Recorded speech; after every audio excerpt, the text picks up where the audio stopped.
Sufiler neden su gibi ol derler bilir misin? Çünkü suyun bir felsefesi vardır. Su her zaman en az direnç gösteren yolu izler akmak için.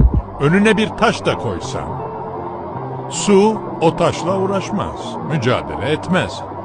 Etrafından dolaşıp kendi yolunda ilerlemeye devam eder. Ne zaman ki yoluna engel olacak bir kayaya denk gelir, o zaman da damla damla delmeye başlar.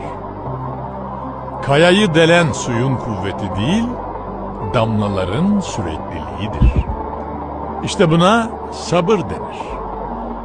İnsanlar sabrı hiçbir şey yapmadan oturmak sanırlar ama sabır, çabanın süreklilikle mükafatlandırılmış halidir.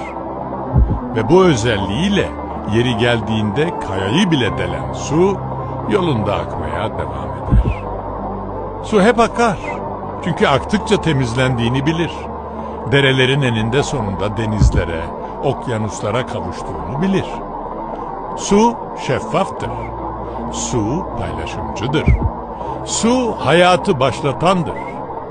Onun olduğu yerde yaşam vardır. İşte bu yüzden su gibi olmalısın Taik. Hayatın önüne koyduğu her bir engelde bu felsefeyi hatırla lütfen.